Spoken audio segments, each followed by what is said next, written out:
ID, call forwarding, call waiting, and call blocking.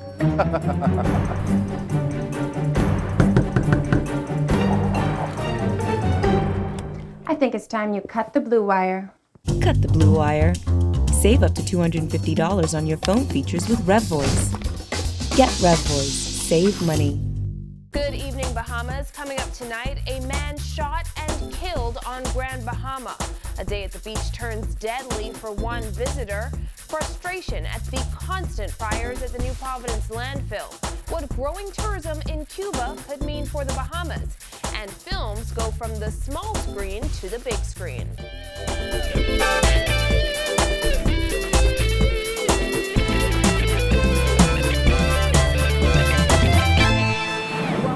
To our news, I'm Christina McNeil. Thanks for joining us. Topping news tonight, police on Grand Bahama need your help to determine what led to the death of a 22-year-old man near 8 Mile Rock, Grand Bahama. According to Grand Bahama police, officers were on patrol near Hannah Hill around 2 a.m. this morning when they discovered a man inside a Dodge van suffering from apparent gunshot wounds. Reports are the man was transported to the Rand Memorial Hospital where he later died. Now police are appealing to members of the public for any information that can assist in their investigation. You can contact police at 911, 919, or Crime Stoppers at 328-TIPS. Meanwhile, here on New Providence, a beach day turned deadly for a visitor yesterday. Reports are that an American visitor from Massachusetts was snorkeling at Cabbage Beach when he lost consciousness shortly after 10 a.m. Saturday morning. Despite extensive CPR efforts, the man was declared dead by a medical officer. Police say it's an apparent drowning, but an autopsy will be performed to determine the exact cause of death. In other news, frustration over recent fires at the New Providence landfill is escalating after 3 fires in the past 4 weeks. Residents and businesses in the surrounding areas were left suffering from the intense smoke. Democratic National Alliance leader Granville McCartney says he feels as though the minister responsible for the environment, Kenred Dorset, has been giving the same answers to the ongoing issues for the past 4 years. But now it's time for action. It is clear. It is crystal clear that this government does not have any solution to the dump issue, the burning fires. None whatsoever. His answers have been vague. I mean, to the point where at one time one of his answers, or the government's answer, was to close your windows. Last night, smoke could be seen wafting over the Baha Mar Resort on Cable Beach. That, McCartney says, is unacceptable. How do you intend or expect people to purchase or to even be serious with Baha Mar? You cannot open Baha Mar unless that dump is remediated. It's a mess. I am sure the Prime Minister smells his dump. I drove past his house on Cable Beach, I think it was Saturday morning, and it smelled bad. Smelled bad. How do you expect to introduce national health insurance when you have a burning dump, which will cause people to be even more sick and cause that program even more money without you trying to remediate that concern? Rather than addressing the issues at the landfill, McCartney says money is being spent elsewhere. They could spend monies on this carnival. They could lose monies on carnival. They could spend monies. They waste money every day the good Lord sent. Millions of dollars. They go on these expensive trips. They throw these lavish parties. They entertain. We're going to be entertaining a conference that's going to cost us $6 million.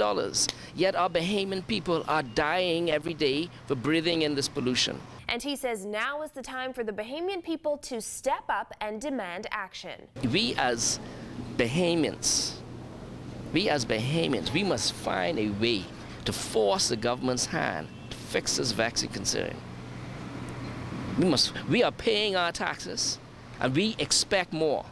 We must find a way to force this government's hands. Well, that frustration is also being echoed by former State Minister for the Environment, Fenton Nemore. Speaking to our news, Nemore says he is personally blaming the current minister responsible for the landfill, Kenred Dorset.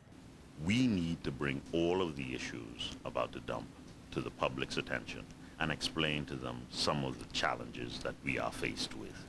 First of all, the dump in its initial stages was inadequately designed, and over the years, successive governments have not taken all of the approaches necessary to deal with the disposal of waste. Dorset has maintained that the landfill is in need of remediation, and new plans are currently under review with Renew Bahamas, the private company that manages the landfill.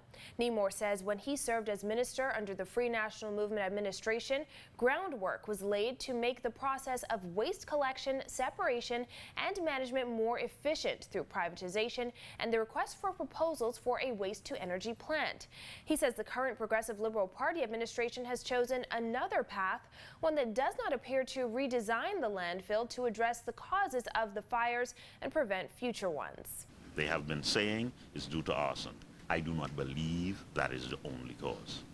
The cause could also be lack of compaction, where you have the methane gas being collected, and another cause could be ignition sources. Those sources could be either from the machinery used, they could be due to other heating matters being brought into the dump, etc. While 5 to 7 years seems like a long time to politicians and members of the public, Nemore says that is the only way to do it right. And this is why I am blaming him as the minister who ceased the works that we began.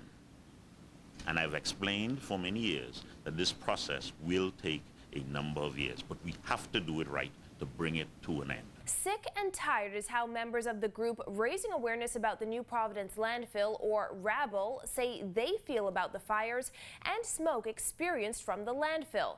Members of that group plan to take a stance on the issue this coming week when the Inter-American Development Bank's meetings take place at the Baha Mar Convention Center.